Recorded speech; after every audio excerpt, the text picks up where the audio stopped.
100 ఏళ్ల హిస్టరీ ఉన్న ఈ ప్రకాశం బ్యారేజీ వస్తున్న వరదని తట్టుకుని నిలబడింది. కానీ ఎగువ నుంచి కొట్టుకొచ్చిన అతిపెద్ద బోట్లు ప్రకాశం బ్యారేజీని ధ్వంసం చేస్తూ ఉన్నాయి. ఎందుకంటే ఇంత పెద్ద విపత్తు వస్తుందని ఊహించని ఆ పడవ యజమానులు కృష్ణానదికి అటుపక్క ఇటుపక్క ఎక్కడ పడితే అక్కడ దాన్ని తాళ్లతో కట్టి వదిలేశారు. వాటిని తెంచుకుని ఈ ప్రవాహ వేగానికి అంత పెద్ద బోట్లు, లాంచీలు మొత్తం కొట్టుకొచ్చి ప్రకాశం బ్యారేజ్ దగ్గరికి వచ్చాయి. 1 2 3 4 1 2 3 పెద్ద బోట్లు ఉన్నాయి. అడ్డంగా అతి పెద్ద బోటు ఉంది. బహుశా ఇవన్నీ కూడా ఇసుక తరలించే బోట్లు ఉన్నాయి. ఇందులో జనాన్ని తరలించే బోట్లు ఉన్నాయి, చేపల పట్టడానికి వెళ్ళే బోట్లు ఉన్నాయి. అన్ని బోట్లు కూడా ఆ రకంగా కొట్టుకొచ్చి ప్రకాశం బ్యారేజీ 69వ కానా, ప్రకాశం బ్యారేజీ 69వ కానాని ధ్వంసం చేశాయి. 69వ కానా దగ్గర ప్రకాశం బ్యారేజీ పిల్లర్లు గతంలో ఎన్నో వరదలను తట్టుకుంది ప్రకాశం బ్యారేజీ. కానీ ఈసారి వస్తున్న వరదకి ఈ రకంగా ప్రకాశం బ్యారేజీ కానా సిమెంట్ మొత్తం పైన పగిలిపోయి వచ్చిన బోట్లు వచ్చి కొట్టిన వేగానికి అది పగిలిపోయి దాని లోపల ఉన్న ఐరన్ మొత్తం ఇప్పుడు బయటకు వచ్చింది. ఆ వచ్చి కొట్టిన ప్రకాశం బ్యారేజీని ఢీకొని అడ్డంగా పడిపోయిన బోటును కూడా మీరు ఒకసారి చూడండి. నల్లగా ఉన్నది బోటు. ఈ పచ్చ కలర్లో బ్లూ రంగులో ఉన్న బోట్లన్నీ అటుపక్కన ఉన్నాయి మరో కానాలో. ఈ కానా ఇప్పుడు ధ్వంసమైన గేట్ ఏదైతే ఉందో ఆ గేటు దగ్గర అడ్డంగా పడి ఉన్న ఈ పడవను మీరు ఒకసారి చూడండి. ఇదంతా పడవ భాగం. దెబ్బతిన్న పిల్లర్ని మీరు ఇక్కడ ఒకసారి చూస్తూ ఉన్నారు. 69వ కానా, విజయవాడ వైపు వెళ్ళి 69వ కానా ఏ రకంగా ధ్వంసమైందో చూడండి. అడ్డంగా పడున్న బోటు గతంలో అంటే 2019లో కూడా ఇదే రకంగా వరద వచ్చిన సందర్భంలో ఒక బోటు ఇదే ప్రకాశం బ్యారేజీ కానాలో చిక్కుకుపోతే దాన్ని తీయటానికి కనీసం 4 రోజులు సమయం పట్టింది. ఈస్ట్ గోదావరి నుంచి నిపుణులను తీసుకొచ్చి దాన్ని తొలగించడానికి నానా తిప్పలు పడాల్సి వచ్చింది. సో ఇప్పుడు ఈ బోట్లను ఎప్పుడు తీస్తారు అనేది అర్థం కావట్లా. సరే బోట్లు తీయటమా లేదా అనే తర్వాత విషయం. కానీ ఈ ధ్వంసమైంది. ఇప్పుడు వస్తున్న ఈ వరద ప్రవాహంతో ప్రకాశం బ్యారేజ్కి ఏమైనా జరుగుతుందేమో అన్న ఆందోళన అధికారుల్లోనూ ప్రజల్లోనూ కనిపిస్తుంది. ఒకవేళ జరగకూడదు ఏమైనా జరిగితే, జరగకూడదు కానీ జరగకూడనిది ఏమైనా జరిగితే, ఎందుకంటే ఇప్పటికే దాని వయసు అయిపోయింది. దాని మీదకి భారీ వాహనాల రాకపోకలను పూర్తిగా నిలిపివేశారు. ఎప్పుడో బ్రిటిష్ వాళ్ళ కాలంలో కట్టింది కాబట్టి ఇప్పటివరకు తట్టుకుని నిలబడగలిగింది. కానీ ఇప్పుడు వచ్చిన ఈ వేగానికి ఈ బోట్లు చేసిన ధ్వంసంతో ప్రకాశం బ్యారేజీ కూడా అల్లాడుతోంది. ప్రస్తుతానికైతే కాపాడుతోంది బెజవాడిని. ఒకవేళ జరగకూడదు ఏమైనా జరిగితే ఊహించలేను ఆ విపత్తు అత్యంత భయంకరంగా ఉంటుంది. ఎప్పటికీ కూడా వస్తున్న వరదని తట్టుకుని బోట్లు వచ్చి విధ్వంసం చేసిన తట్టుకుని ప్రకాశం బ్యారేజీ వస్తున్న వరద నీటి మొత్తాన్ని కూడా ఆపే ప్రయత్నం చేస్తుంది. ప్రస్తుతం ప్రకాశం బ్యారేజీ మీద శివ ఉన్నాడు, మా కొలీగ్. ఉదయం నుంచి కూడా ఆ బ్యారేజీ మీద అప్డేట్స్ అన్నీ కూడా అందిస్తున్నారు. శివ, చూస్తూ ఉన్నాం ఆ దృశ్యాలన్నీ కూడా. ఒకసారి ధ్వంసమైన పిల్లర్ పరిస్థితి ఏంటి, ప్రకాశం బ్యారేజీ పిల్లర్ పరిస్థితి ఏంటి, బోట్లు ఇంకెన్ని, మొత్తం టోటల్గా ఎన్ని బోట్లు కొట్టుకొచ్చి అక్కడ సిచ్యువేషన్ ఎలా ఉంది? అశోక్, మొత్తం మీద చూసుకుంటే దాదాపుగా 1903వ సంవత్సరంలో 10,060 క్యూసెక్కుల నీరు దిగువ ప్రాంతానికి విడుదలవటం జరిగింది. ఆ తర్వాత 2009లో 11 లక్షల క్యూసెక్కుల నీరు ప్రకాశం బ్యారేజీకి అవుట్ఫ్లో అవుతుంది. తాజాగా చూసుకుంటే 2024లో 11,30,000 క్యూసెక్కుల నీరు ప్రస్తుతం ఇన్ఫ్లో వస్తుంది. ఇక ప్రధానంగా చూసుకుంటే ఇసుక బోట్లకు సంబంధించి మొత్తం 5 బోట్లు కొట్టుకొని వచ్చిన పరిస్థితి కనిపిస్తూ ఉంది. ఒక బోటు చాలా వేగంగా వచ్చి ఢీకొట్టడంతో మనం ఇప్పుడు విజువల్స్లో కూడా చూసుకోవచ్చు. వేగంగా వచ్చి ఢీకొట్టడంతో ఏదైతే గేట్ నెంబర్ 69 వద్ద మిడిల్, అంటే ఒక గేటుకి మరొక గేటుకి మధ్యలో బీమ్ ఉంటుంది.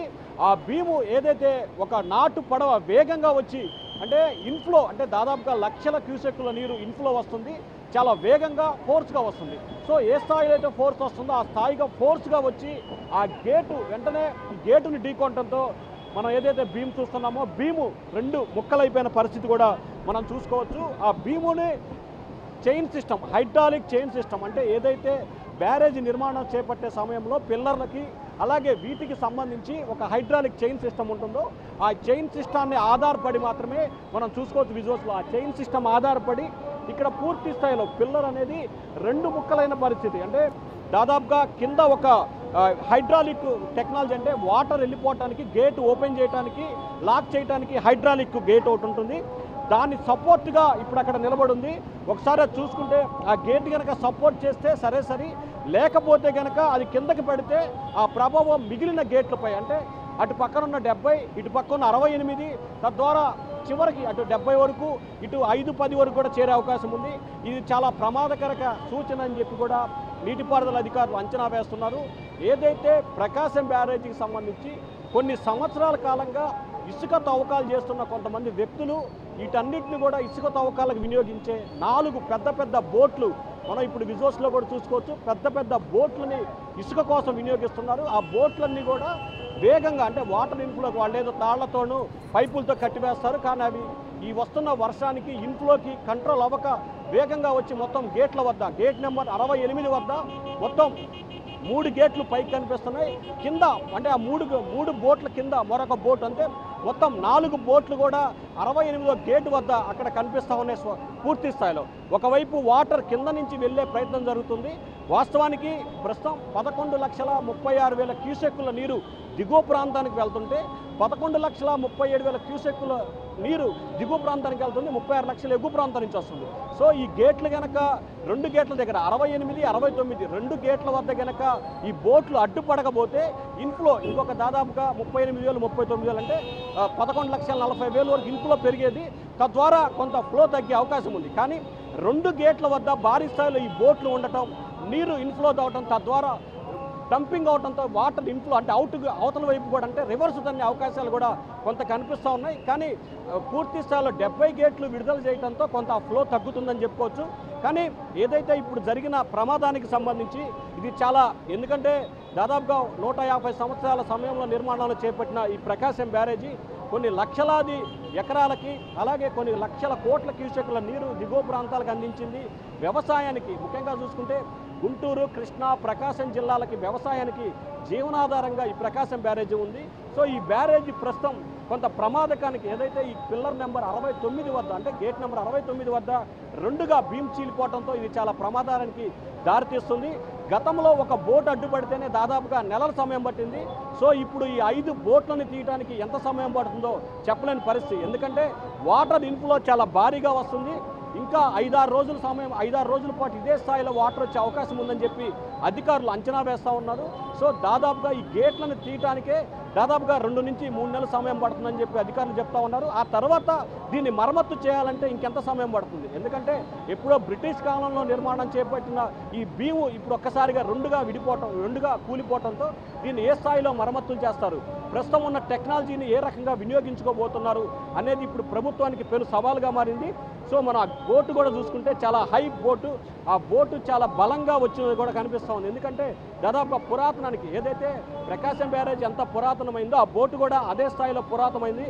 చాలా నల్లగా చాలా పెద్ద బోటు అంటే దాదాపుగా 20 నుంచి 25 అడుగుల వెడల్పు పొడవు అలాగే 15 నుంచి 20 అడుగుల వెడల్పు ఉంది ఈ బోటు.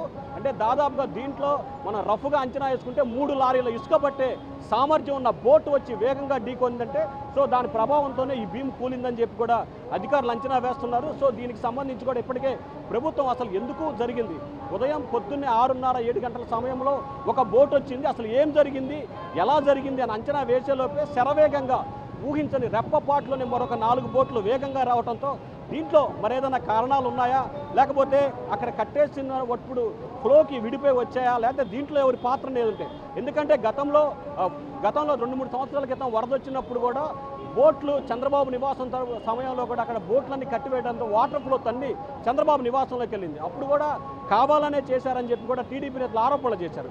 సో ఈ నేపథ్యంలో ఈ బోట్లు కొట్టకరావడానికి వేరే కారణాలు ఏమన్నా ఉన్నాయా, లేకపోతే మామూలుగా వచ్చాయా అనే కోణంలో కూడా అధికారులు అయితే విచారణ చేపడుతున్నట్టు తెలుస్తోంది. కానీ ఒకవైపు వర్షా ప్రభావం విజయవాడ మొత్తం కూడా దాదాపుగా 70% పైగా మునిగిపోవటం, మరొక వైపు ప్రకాశం బ్యారేజీకి అవుట్ఫ్లో ఇన్ఫ్లో చాలా వేగంగా పెరగటం, సో తద్వారా ఈ భీములు కోల్పోవటం ప్రస్తుతం ప్రకాశం బ్యారేజీ కొంత ఇబ్బందికర వాతావరణం అయితే ఏర్పడిన పరిస్థితి కనిపిస్తూ ఉంది. అశోక్, మరి చూడాలి అధికారులు దీన్ని ఏ రకంగా రెక్టిఫై చేస్తారు, ఎంత సమయం తీసుకోబోతున్నారు ఏంటనేది మాత్రం కొంత ఆందోళన కొనసాగుతోంది. ప్రకాశం బ్యారేజీ భీము ఏదైతే పిల్లర్ నెంబర్ 69 వద్ద భీము 2 భాగాలుగా విడిపోయిందో ఇటు అధికారులు, ప్రభుత్వం, ప్రజలు కూడా ఒక ఆందోళన చెందుతున్నారు.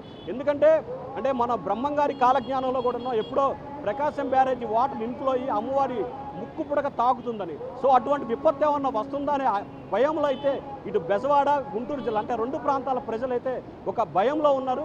మరి ఏం జరుగుతుంది, అధికారులు దీన్ని ఎట్లా రెక్టిఫై చేస్తారు, ఎంత సమయంలో ఈ భీముని తిరిగి పునర్నిర్మాణం చేపడతారు, గేట్లు తీయడానికి ఎంత సమయం పడుతుంది అనేది మాత్రం ఎక్కడా కూడా క్లారిటీ లేదు. ఎందుకంటే గతంలో 2019లో గేట్ ఇరకపోయినప్పుడు కూడా దాదాపుగా 4-5 నెలలు సమయం పట్టింది.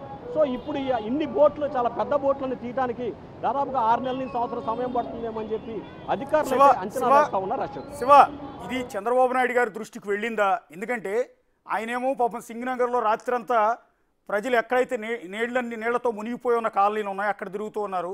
ఇది ప్రభుత్వానికి ఒక కొత్త తలనొప్పి, ఒక పెద్ద కష్టం. ఒక పక్క ప్రజలందరినీ తరలించడమే కష్టంగా ఉందంటే, ఏకంగా 100 ఏళ్లకు పైగా హిస్టరీ ఉన్న ప్రకాశం బ్యారేజ్ ధ్వంసం కావటం, ఇది గేట్ ఎప్పుడు తీయగలుగుతారు? ఏమైనా ప్రభుత్వం ఇమ్మీడియట్గా అలర్ట్ అయిందా? అధికారులు ఏమైనా ఇక్కడికి వచ్చారా? ప్రస్తుతానికి సంబంధించి ఇరిగేషన్ అధికారుల ఫోకస్ అంతా కూడా వాటర్ ఇన్ఫ్లో అవుట్ఫ్లో చాలా ఎక్కువగా పెరగటం, అంటే వారధి వైపు నుంచి దిగువ ప్రాంతానికి నీరు వెళ్ళటం, ఆ తర్వాత ప్రకాశం బ్యారేజీకి శివారు ఏదైతే పవిత్ర సంఘం వద్ద వాటర్ ఇన్ఫ్లో పెరగటం. సో ఈ వాటర్కి సంబంధించి వాటర్ బ్యారేజీ దాటి పక్కకు వెళ్లకుండా ప్రజల్ని ఎలా కాపాడాలి అనే దాని మీదే ఇరిగేషన్ అధికారులు పూర్తి స్థాయిలో ఫోకస్ పెట్టారు. అయితే కొద్దిసేపు క్రితమే ఈ అంశానికి సంబంధించి కూడా ముఖ్యమంత్రి చంద్రబాబు దృష్టికి ఈ అంశం వెళ్ళినట్లు కూడా తెలుస్తూ ఉంది. ఇదే అంశానికి సంబంధించి కూడా చంద్రబాబుతో నీటిపారుదల శాఖ మంత్రి నిమ్మల రామనాయుడుతో పాటు పలువురు ఇరిగేషన్ అధికారులు చంద్రబాబుతో మాట్లాడినట్లు కూడా తెలుస్తూ ఉంది. అసలు దీనికి సంబంధించి ఏం జరిగింది ఏమిటి అనే దానికి సంబంధించి లోతుగా విశ్లేషణ చేయాలని చెప్పి కూడా చంద్రబాబు ఆదేశాలు జారీ చేశారు. అయితే తక్షణమే దీనికి సంబంధించి దృష్టి కేంద్రీకరించడంతో పాటు దీనందరికంటే ముందు దాదాపుగా విజయవాడ చరిత్రలో ప్రస్తుతం 2,07,000 మంది ప్రజలు పూర్తి స్థాయిలో వరదల్లో చిక్కుకొని ఉన్నారు. అంటే ఇళ్లలో అయితే కావచ్చు, లేకపోతే పునరావాస కేంద్రాల్లో కావచ్చు, ఇట్లా రకరకాల రూపాల్లో దాదాపుగా 2,07,000 మందికి సంబంధించిన ప్రజలు ఇబ్బందుల్లో పడుతున్నారు. వారందరికీ తక్షణం ఆహారం కానీ, నీరు కానీ, కరెంటు సౌకర్యాలు కల్పించాల్సిన బాధ్యత ప్రభుత్వంపై ఉంది. కాబట్టి తక్షణమే దాని మీద దృష్టి పెట్టాలని చెప్పి ప్రభుత్వం ఆదేశిస్తుంది. ఇప్పటికే చంద్రబాబు నిన్న మధ్యాహ్నం, నిన్న అర్ధరాత్రి, ఇప్పుడు కూడా తాజాగా సింగనగర్ ప్రాంతాల్లో కూడా పర్యటిస్తున్నారు. సో ముందు ప్రజల్ని ఏదైతే ఈ 2,07,000 మంది ప్రజల్ని ఏ రకంగా వారికి అన్ని రకాల సౌకర్యాలు కలిగించడంతో పాటు విజయవాడని సాధారణ పరిస్థితికి తీసుకొచ్చే దృష్టిగా ప్రభుత్వం ఆలోచన చేస్తుంది. ఒకవైపు సైబర్ టెన్నిస్ ఏదైతే ఈ 5 బోట్లు శివ ఇప్పుడు మీరు చూపిస్తున్నది ఒకసారి కెమెరామెన్ చూపించమనండి. ధ్వంసమైన భీమని మీరు ఏది చెప్తున్నారో దాన్ని బ్యాలెన్సింగ్ వెయిట్ అంటారంట. ఏదైతే గేట్ కిందకుందో, కిందికి ఐరన్ గేట్ ఉంటుంది, దానికి సపోర్ట్గా బ్యాలెన్సింగ్ కోసం కట్టిన సిమెంట్ దిమ్మ. ఈ సిమెంట్ దిమ్మే దాని లోపల ధ్వంసం అయిపోయి దాని లోపల ఉన్న ఐరన్ కూడా కనపడుతుంది కదా, మొత్తం ఐరన్ అంతా మెల్ట్ అయిపోయింది. ఇప్పుడు మీరు చూపించిన ఈ బ్యాలెన్సింగ్ వెయిట్కి చైన్లు కట్టి పైకి వేలాడేసి ఉంటుంది, అంతేనా? గేట్ ఓపెన్ చేసినప్పుడు అయితే పైన తిప్పినప్పుడు ఈ బ్యాలెన్సింగ్ వెయిట్తో సహా గేట్ కిందకి వెళ్తుంది, క్లోజ్ చేయాలనుకున్నప్పుడు, ఓపెన్ చేయాలనుకున్నప్పుడు పైకి లేస్తుంది, అంతేనా ప్రాసెస్ అంతా? అంతే, అదే ప్రాసెస్. కింద అదే ఏదైతే మనం కింద చూస్తున్నామో హైడ్రాలిక్ సిస్టమ్, దాన్ని గేట్ ఓపెన్ చేసేటప్పుడు పైకి వస్తుంది. ఆ చైన్ సిస్టమ్ ద్వారా కూడా బీము పైకి వెళ్తూ ఉంది. సో బీముతో పాటు ఏదైతే చైన్ రెండింటికి సంబంధించి కూడా బీముకు సంబంధించింది ఇక్కడ మనం ఇంకొక చైన్ సిస్టమ్ కూడా ఉంది. సో ఈ చైన్కి సంబంధించి ఇక్కడ ఒకవైపు చైన్ ఏమో బీముకు ఉంది, రెండొక చైన్ ఏదైతే ఉందో కింద గేట్ క్లోజ్కి ఓపెన్కి సంబంధించి కూడా ఈ రెండో చైన్, అంటే రైట్ సైడ్ సింగిల్ చైన్ ఉన్నదాన్ని గేట్ ఓపెన్ చేయడానికి, క్లోజ్ చేయడానికి హైడ్రాలిక్ ద్వారా వినియోగిస్తారు. ఏదైతే ఈ రెండు అంటే యువాకానంలో ఉన్న ఇంకొక చైన్ ఏదైతే ఉందో దాన్ని మాత్రం బీముకి అంటే సపోర్టింగ్కి, ఏదైతే పైనుంచి ఓపెన్ చేసే సమయంలో కింద ఏదైతే హైడ్రాలిక్ ఒక గేట్ ఓపెన్ చేయడానికి సిస్టమ్ ఉందో దీన్ని అనుసంధానం చేస్తా, అంటే ఒక సపోర్టింగ్గా మీరు ఇందాక అన్నట్లుగా సపోర్టింగ్ కోసం ఈ రెండింటిని రెండు చైన్ సిస్టమ్ ద్వారా దాన్ని వినియోగిస్తారు. అంటే సైబర్ టెన్నిస్గా ఇది కిందకి వెళ్తే బీమ్ పైకి వెళ్తుంది, బీమ్ పైకి వచ్చినప్పుడు చైన్ సిస్టమ్ పూర్తిగా కిందకు వస్తుంది, అప్పుడు గేట్ క్లోజ్ అవుతాయి. బీమ్ ఎప్పుడైతే కొంత కిందకు ఉంటుందో అప్పుడు గేట్లు క్లోజ్ అవుతాయి. బీమ్ కొంచెం పైకి వెళ్ళినట్లయితే ఖచ్చితంగా గేట్లు క్లోజ్ అయ్యే అవకాశం అయితే కనిపిస్తుంది. సో ఏదైతే నిన్న జరిగిన దానికి సంబంధించి కూడా ఏదైతే ఇప్పుడు ఆ బోటు ఉందో, బోటు హైట్గా రావడం జరిగింది, అడ్డంగా కాకుండా ఇట్లా నిలువుగా, అంటే చెయ్యి నిలబెట్టినట్టుగా నిలువుగా రావడంతో అది ఫోర్స్గా వచ్చి భీముని ఢీకొనడం జరిగింది. సో అది చాలా ఫోర్స్గా వచ్చి భీముని ఢీకొనడంతో ఏదైతే భీము ఉందో ఆ భీము రెండు భాగాలుగా అయ్యే పరిస్థితి, దాదాపుగా ఒక ఐరన్ 1-2 సువ్వలు రెండింటి మధ్య కనెక్టింగ్ కనపడుతుంది. దాన్ని కనుక ఓపెన్ చేస్తే 2 భాగాలు అయిపోయే పరిస్థితి అయితే కనిపిస్తుంది. సో పడవ అనేది నిలువుగా రావడంతో చాలా వేగంగా ఢీకొనడంతో బీమ్ అనేది సపోర్టింగ్ బీమ్ ఏదైతే ఉంటుందో ఈ సపోర్టింగ్ బీము 2 భాగాలుగా విడిపోయే పరిస్థితి కనిపిస్తూ ఉంది. సో అది కూడా చైన్ సిస్టమ్ కూడా కొంచెం అక్కడ ఊడే పరిస్థితి కూడా కనిపిస్తుంది. ఎందుకంటే ఆ గేటుకు సంబంధించి బీముకు సంబంధించి కింద వేలాడబడుతున్న సమయంలో ఆ చైన్ సిస్టమ్ కూడా కొంత లూజ్ అవుతున్న పరిస్థితి కూడా అక్కడ చూసుకోవచ్చు. సో ఇది లూజ్ అయితే కనుక పైన ఉన్న ఏదైతే సిస్టమ్ ఉంటుందో ఆ పైన సిస్టానికి కూడా కొంత ఇబ్బందికర వాతావరణం ఏర్పడుతుంది. ఒక గేటు నుంచి ఇంకో గేటుకు కూడా ఇది అంటే కొంత ఏదైతే ఒకసారి కనుక మనం ఒక బోల్ట్ని టైట్ చేస్తే ఒకటి లూజ్ అయితే 1/1 మిగతా ఏ రకంగా అయితే లూజ్ అవుతాయి ఇట్లా 1/1 ఈ ఎఫెక్ట్ మిగిలిన వాటిపై కూడా ప్రభావం చూపే అవకాశాలు అయితే కనిపిస్తూ ఉన్నాయని చెప్పి ఇరిగేషన్ అధికారులు అంచనా వేస్తున్నారు. మరి దీన్ని ఏ స్థాయిలో వెంటనే రీఫైల్ చేస్తారనేది చూడాల్సిన పరిస్థితి కనిపిస్తూ ఉంది. అశోక్, ఇప్పుడు చూపించాం. ఇప్పుడు దీనివల్ల మీరు చూపించిన దానివల్ల ఈ బ్యాలెన్సింగ్ వెయిట్ ఈ విధంగా ధ్వంసం అయిపోవటం వల్ల ప్రకాశం బ్యారేజ్కి ఏమన్నా థ్రెట్ ఉందా? ఇంజనీర్లు ఏమన్నా ఆ రకంగా ఏమన్నా ఆలోచిస్తూ ఉన్నారా? అంటే ఖచ్చితంగా, ఎందుకంటే ఇప్పుడు మనం ఇదైతే చూసామో బీమ్ ఉందో ఈ బీముకి కింద ఒక హైడ్రాలిక్ సిస్టమ్ ఉంటుంది, గేట్ ఓపెన్కి రీఓపెన్కి. దాని ద్వారా పైన చైన్ సిస్టమ్ ఉంటుంది. సో వరుసగా ఈ 70 గేట్లకు సంబంధించి ప్రతి గేటుకు కూడా ఒక బీమ్ ఉంటుంది, చైన్ సిస్టమ్ ఉంటుంది. గేట్ లాకింగ్కి ఓపెనింగ్ అంటే అప్ అండ్ డౌన్ వస్తుంది, లిఫ్ట్ మాదిరిగా కింద నుంచి పైకి పై నుంచి కిందకి రావడం జరుగుతుంది. సో దీని ప్రభావం కనుక వెంటనే రెక్టిఫై చేయకపోతే తద్వారా మిగిలిన గేట్లపై కూడా పడితే కనుక చాలా ప్రమాదం అనేది నీటిపారుదల శాఖ ఇంజనీరింగ్ అధికారులు ఒక అంచనా వేస్తూ ఉన్నారు. అయితే ఈ ప్రమాదం ఏ స్థాయిలో ఉంటుంది, ఎంత స్థాయిలో జరగబోతుంది అనే దానికి సంబంధించి ఇంకా అధికారులు అంచనా వేయలేదు. ఎందుకంటే ఇంకా పూర్తి స్థాయిలో సహాయ చర్యల మీద ఎక్కువగా ఫోకస్ పెట్టారు. వెంటనే దీనికి సంబంధించి ఆ స్థాయిలో కూడా ప్రమాదం లేదు అంటే ప్రమాదం ఉంది. శివ, ఇక్కడ మీరు అక్కడ స్పాట్లో ఉన్నారు, మీరు అక్కడ స్పాట్లో చూస్తూ ఉన్నారు, మేము ఇక్కడ స్టూడియోలోంచి చూస్తుంటేనే భయం కలుగుతోంది. ఎందుకంటే 100 ఏళ్లకు పైగా చరిత్ర ఉన్న ప్రకాశం బ్యారేజీ ఈ రకంగా ధ్వంసం అయిపోయిందా అని. ఎందుకంటే ప్రకాశం బ్యారేజీకి థ్రెట్ ఉంది కాబట్టే, దాని వయసు అయిపోయింది కాబట్టే ఇప్పటికే దాని మీద వాహనాలు రాకపోకలు కూడా నిలిచిపోయినాయి. ఈ నేపథ్యంలో ఇప్పుడు మీరు చూపిస్తున్న దృశ్యాలు చూస్తూ ఉంటే మాకే ఇక్కడ భయం కలుగుతుంది, ఎప్పుడు ఏ నిమిషాన్ని ఏం జరుగుతుందో అని. ఒక్కసారి ఈ డ్యామేజ్ అయిన ఈ బ్యాలెన్సింగ్ వెయిట్ కాకుండా, ఒక్కసారి ఈ చిక్కుపడిపోయిన బోటు కాకుండా పక్క కానా దగ్గరికి వెళ్ళి, పక్క గేట్ దగ్గరికి వెళ్ళి ఇప్పుడు ఈ ధ్వంసం అయిపోయిన బ్యాలెన్సింగ్ వెయిట్ ఈ చైన్ కట్టి ఏ విధంగా ఉంటుందో ఒకసారి ఏమైనా ఎక్స్ప్లెయిన్ చేయగలుగుతారా? ఖచ్చితంగా మనం 71 గేట్ దగ్గరికి వెళ్ళిపోదాం. గేట్ నెంబర్ 70కి వచ్చేస్తున్నాం. ఇక్కడ గేట్ నెంబర్ 70 ఉంటుంది. ఏదైతే ఇక్కడ సేమ్ సిస్టమ్, ఇక్కడ మనం ఇందాక ఏదైతే అనుకున్నామో పిల్లర్, ఇది వచ్చేసి హైడ్రాలిక్, అది 70 గేటు బీమ్ అనమాట. రెండింటికి యువాకారంలో అంటే కిందకి అత్యవసరమైన పరిస్థితుల్లో వాటర్ని కంట్రోల్ చేయడం కోసం ఆ బీముని డౌన్ఫాల్ చేయడానికి వినియోగించే బీము. అది చూడండి, చాలా 70 బీము అంటే ఇది చివరి కెనాల్ అంటారు ప్రకాశం బ్యారేజీకి సంబంధించి విజయవాడ వైపుకి. ఆ బీము అంటే చైన్ సిస్టమ్ యువాకారంలో చైన్ ఉంటుంది. ముందు వైపు అంటే అటు వాటర్ వైపు ఆ బీమ్ ఉంది, రెండో వైపు ఈ హైడ్రాలిక్ సంబంధించి గేటు రిలీజ్ చేయడానికి. అంటే బీము పైకి వెళ్తే ఈ ఏదైతే మనం ఇక్కడ హైడ్రాలిక్ వాటర్కి సంబంధించి గేటు క్లోజ్ ఉందో అది కిందకి వెళ్తూ ఉంది. సో అది పైకి, అది ఇందాక ఉదయం ఏదైతే ఆ పడవ వచ్చి ఢీ కొట్టిందో సేమ్ ఇప్పుడు ఇక్కడ మనం 70 గేట్లో ఏ రకంగా అయితే ఉందో అదే రకంగా ఉంటాం. పడవ నిలువున రూపంలో వచ్చి ఢీ కొట్టడంతో అది 2 భాగాలుగా కరెక్ట్గా ఎడ్జి కార్నర్లో అంటే విజయవాడ వైపు నుంచి ఒక 5 అడుగుల నుంచి 7 అడుగుల యువతలకి వచ్చి ఢీకొంది. అది 2 భాగాలుగా విడిపోయినట్లు కూడా ఉంది. చూసుకోవచ్చు, అటు చైన్ సిస్టమ్కి సంబంధించి కానీ ఇందాక మనం చెప్పుకున్నట్లు ఒకవైపు సింగిల్ సిస్టమ్, మరొక వైపు డబల్ చైన్ సిస్టమ్ యువాకారంలో ఉంటుంది.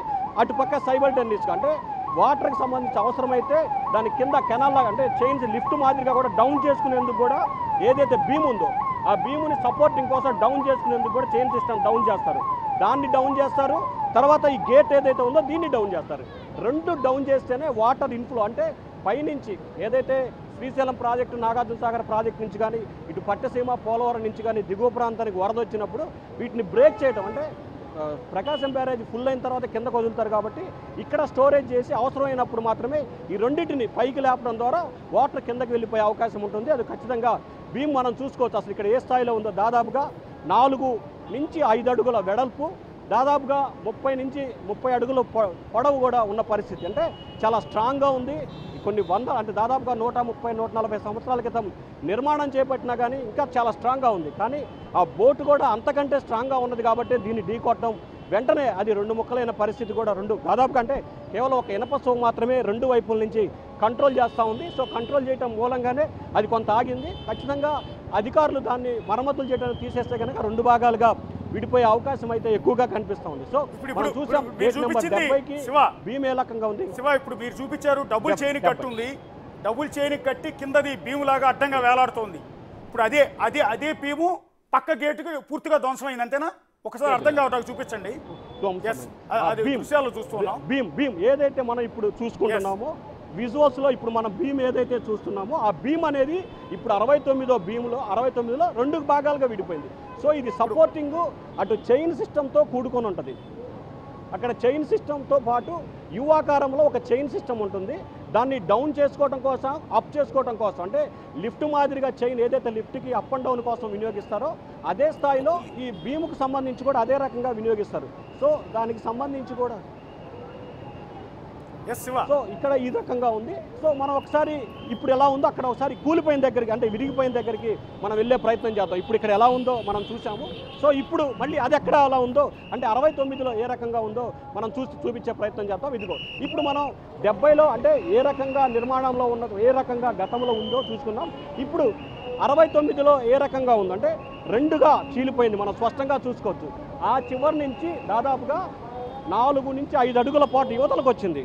ఖచ్చితంగా ఇక్కడ మనం చూసుకోవచ్చు. ఏదైతే ఇక్కడ బీమ్ ఏదైతే చూసుకుందో ప్రకాశం బ్యారేజీకి టచ్ అయ్యింది. మరికొంత కనుక వేగంగా ఢీ కొడితే కనుక ఖచ్చితంగా బ్రిడ్జికి కూడా కొంత షేక్ అయ్యే అవకాశం. ఇప్పటికే కొంచెం భారీ వాహనాలు వచ్చినప్పుడు కానీ లేకపోతే మిగిలిన సమయాలు వచ్చినప్పుడు కానీ బ్రిడ్జి షేక్ ఆడుతూ ఉంది. కానీ ఇది చాలా కొంత ఫోర్స్గానే ఢీకొన్నట్టు కూడా అర్థమవుతుంది. ఆ ఫోర్స్గా ఢీకొట్టడంతో బ్యారేజీకి సంబంధించి ఏదైతే మన బ్యారేజ్ బ్రిడ్జి ఉందో ఆ బ్రిడ్జి కూడా అక్కడ టచ్ అయిన సందర్భం స్పష్టంగా కనిపిస్తూ ఉంది. సో ఏదైతే 2గా విడిపోవటం, బీముకు సంబంధించి 2గా విడిపోవటం, అది వచ్చి బ్యారేజ్ బ్రిడ్జికి ఢీకొట్టడం, అంటే ఇంకొంచెం వేగంగా కనుక ఢీకొట్టే కరెక్ట్గా బ్యారేజీకి కూడా కొంత ప్రమాదం. ఎందుకంటే ఒక్కసారిగా చాలా పురాతనమైన బ్రిడ్జి, ఇప్పటికే హెవీ లోడ్ పడితే ఇబ్బంది అని చెప్పి కూడా వాహనాలు రాకపోకలు, అంటే భారీ వాహనాలు బస్సులు లారీలని పూర్తి స్థాయిలో నిషేధించారు. కేవలం కార్లకు సంబంధించి మాత్రమే రాకపోకలు కొనసాగుతున్నాయి. అదే కనుక కొంత వేగంగా ఫోర్స్గా కనుక తగిలినట్లయితే వెంటనే బ్రిడ్జికి పై కూడా కొంత ఎఫెక్ట్ కనపడే అవకాశం ఉంది.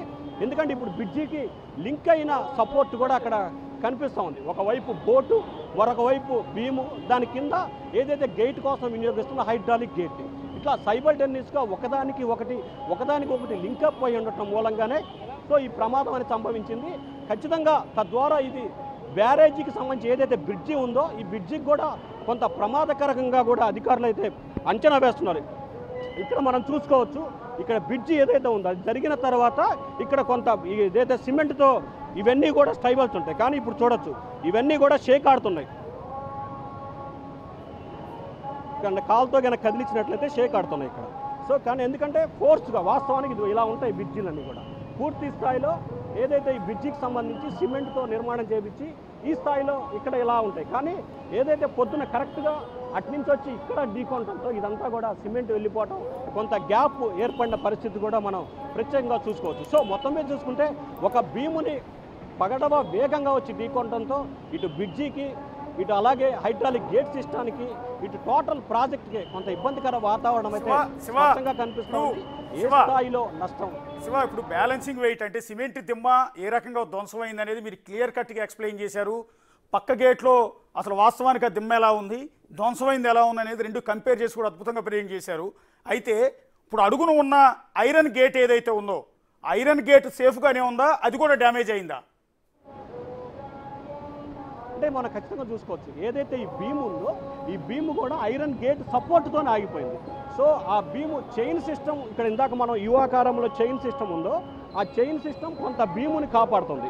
లేకపోతే కనుక ఆ చైన్ లేకపోతే ఖచ్చితంగా అక్కడ చూసుకోవచ్చు ఏదైతే వాటర్ ఇన్ఫ్లో చేయడానికి కింద నుంచి వాటర్ వెళ్తూ ఉంది, పైన హైడ్రాలిక్ గేట్ ఉంటుంది, దానిపైన బీమ్ ఏదైతే ఉందో బీము బరువు అంతా కూడా ఆ గేటుకు వినియోగించే బోల్ట్ దాని మీదే వినియోగుతుంది. ఎందుకంటే అక్కడ చూసుకోవచ్చు ఆ చైన్ సిస్టమ్ దానికి సపోర్టింగ్గా నిలబడింది. ఇటువైపు ఈ గేటుకు సంబంధించి ఇక్కడ ఆగిపోయింది.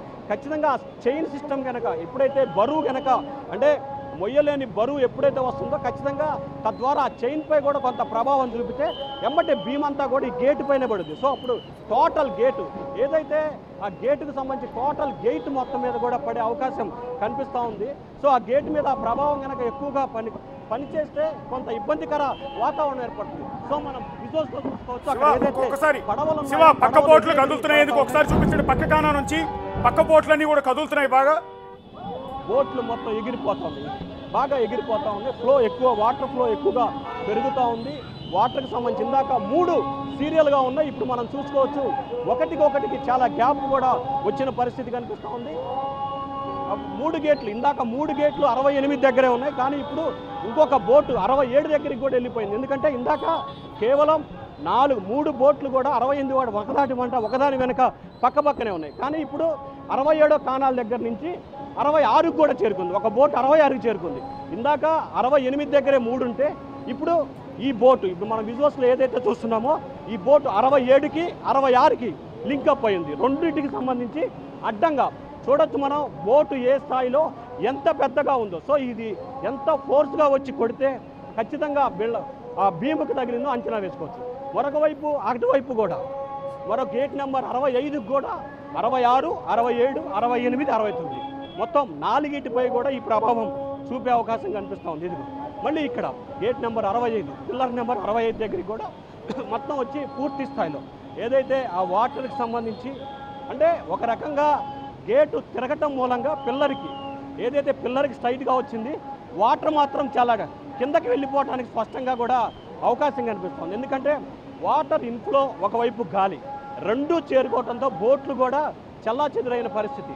3 బోట్లు 1 బై 1 పక్కనే ఉన్న తర్వాత ఇప్పుడు విడివిడిగా వచ్చిన పరిస్థితి కూడా మనం చూసుకోవచ్చు. ఒకవైపు గేట్లకు సంబంధించి ప్రమాదక హెచ్చరిక, ఇంకొక వైపు ఈ బోట్లు రాక మొత్తం మీద ఓవరాల్గా విజయవాడకు సంబంధించి ముఖ్యంగా ప్రకాశం బ్యారేజీకి సంబంధించి కొంత ఆందోళనకరమైన వాతావరణం అయితే ఇక్కడ చోటు చేసుకుంది.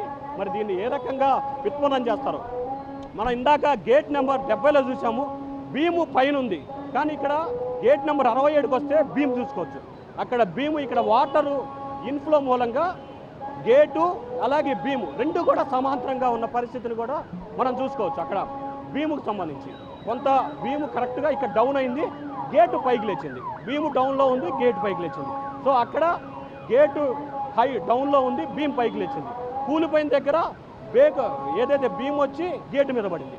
సో మొత్తం మీద ఎక్కడైతే వాటర్ ఇన్ఫ్లోకి సంబంధించి కావాల్సిన మేరకు అంటే ప్రస్తుతం 24 అడుగుల ఎత్తులో వాటర్ని దిగువ ప్రాంతానికి విడుదల చేస్తూ ఉన్నారు. కాబట్టి కొన్ని గేట్లకు సంబంధించి 22, మరికొన్ని 24, మరికొన్ని 24.7 ఇట్లా రకరకాల ఈక్వేషన్. అంటే ఒక్కొక్క గేటు సామర్థ్యం అవతల వైపు అంటే దిగువ ప్రాంతానికి వచ్చే అవతల వైపుకి సంబంధించి ఏ రకంగా ఫోర్స్ను తట్టుకోగలదు అనే దాన్ని బేరేజ్ వేసుకుని కొంత వాటర్ విడుదల చేసేదానికి సంబంధించి అధికారులు ప్రాథమిక అంచనా వేస్తారు.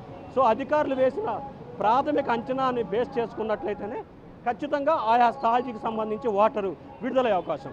సో ఇక్కడ ఇంకోటి కూడా చూసుకోవచ్చు, ఇక్కడ పూర్తి స్థాయిలో ఈ బోట్ అయితే మొత్తం గేటుకి అడ్డం వచ్చేసింది. ఎక్కడా కూడా గేటుకి సంబంధించి వాటర్ రావడానికి కొంత ఇబ్బంది, అంటే కింద నుంచి వెళ్ళడానికి అవకాశం ఉంటుంది. ఇక్కడ కూడా చూసుకుంటే గేటు పిల్లరు రెండు కూడా సమాంతరంగా ఉన్నాయి. సో అది ఇప్పుడు మనం భీముని జాగ్రత్తగా గమనిస్తే చైను కూడా అంటే కదులుతుంది అటు ఇటు, లిఫ్ట్ మాదిరిగా కూడా అటు ఇటు రెండు వైపులా కూడా చైన్ సిస్టమ్ కదులుతూ ఉంది. సో అంటే పైకి కావాలంటే పైకి, కిందకి కావాలంటే కిందకి లిఫ్ట్ మాదిరిగా వినియోగించుకోవడం కోసం కొన్ని వందల సంవత్సరాల క్రితమే దాన్ని అదే రకంగా నిర్మాణం చేపట్టారు ఈ గేట్ నెంబర్ దగ్గర పూర్తి స్థాయిలో. సో మొత్తం మీద చూసుకుంటే ఈ పడవల ఎఫెక్ట్తో మొత్తం 4, 69, 68, 67, 66 ఒక్కొక్క గేటు వద్ద ఒక్కొక్క బోటు ఏదో పంచుకున్న మాదిరిగా కూడా ఒక్కొక్క బోటు ఒక్కొక్క గేటు వద్ద వెళ్ళింది. మరొక వైపు ఫ్లో భారీ స్థాయిలో కూడా పెరుగుతూ ఉంది. ఇప్పటికే దాదాపుగా 1,40,000 క్యూసెక్కుల నీరు దిగువ ప్రాంతానికి, అంటే ఉదయం నుంచి మనం చెప్పుకుంటున్న దాన్ని పోల్చుకుంటే అదనంగా మరొక 4,000 క్యూసెక్కుల నీరు ఇన్ఫ్లో వస్తున్నట్లు కూడా అధికారులు చెప్తా ఉన్నారు. దాన్ని అవుట్ఫ్లోగా కూడా మళ్ళీ పెంచే ప్రయత్నం జరుగుతుంది. సో ఆ అవుట్ఫ్లో ఇన్ఫ్లో పెంచే దానిలో భాగంగానే ఇందాక ఒక్కసారిగా మనం చూసొచ్చు బోట్లన్నీ కూడా ఫోర్స్గా రావటం, ఎగిరిపోవటం, ఒకదానికొకటి ఇందాక కలసికట్టుగా 3 ఒకే చాట ఉన్నట్లు ఇప్పుడు మళ్ళీ డివైడ్ అయిన పరిస్థితి. సో ఇది మొత్తం మీద అయితే ఓవరాల్గా ప్రకాశం బ్యారేజీకి సంబంధించి ఒక్కొక్క గేటు వద్ద ఒక్కొక్క రకమైన వాతావరణం కనిపిస్తూ ఉంది. ప్రస్తుతం పడవలు అయితే ఏదైతే నాటు పడవలు ఇసుక కోసం వినియోగించే ఈ నాటు పడవలు ఒక్కొక్క పడవలో 2 నుంచి 3 లారీల ఇసుక కెపాసిటీ దాంట్లో పడుతుంది. వీటన్నిటిని కొన్ని దశాబ్దాలుగా అక్రమ వ్యాపారులు వీటిని ఇక్కడే అనుమతి ఉందో లేదో తెలియదు సముద్రంలోనే కట్టివేసి వినియోగిస్తున్నారు. ఈ రోజు జరిగిన ఈ ప్రమాదానికి అనుమతి ఇచ్చిన ప్రభుత్వమా లేకపోతే ఎవరైతే ఇసుక అక్రమంగా తోకుంటున్నారో వారు బాధ్యత? కానీ ఏమీ తెలియని ప్రజలు మాత్రం ఇబ్బందులు పాలవుతున్న పరిస్థితి ఉందా? శివ, దాదాపు అరగంట నుంచి నాన్ స్టాప్గా మీరు అరుస్తూ ప్రెజెంట్ చేస్తూనే ఉన్నారు. ఇంకాసేపు అలాగే అరిస్తే కాసేపటికి మీకు మాట కూడా రాదు, వోకల్ కార్డ్స్ కూడా ఊపిపోతాయి. ఒక్క 5 నిమిషాలు మీరు గ్యాప్ తీసుకోండి, ఊపిరి తీసుకోండి, మంచినీళ్ళు తాగండి. నేను ఒకసారి అది చూపిస్తుంటాను. కెమెరామెన్కి ఇన్స్ట్రక్షన్ ఇవ్వండి, ఒక్కసారి మనం చూద్దాం.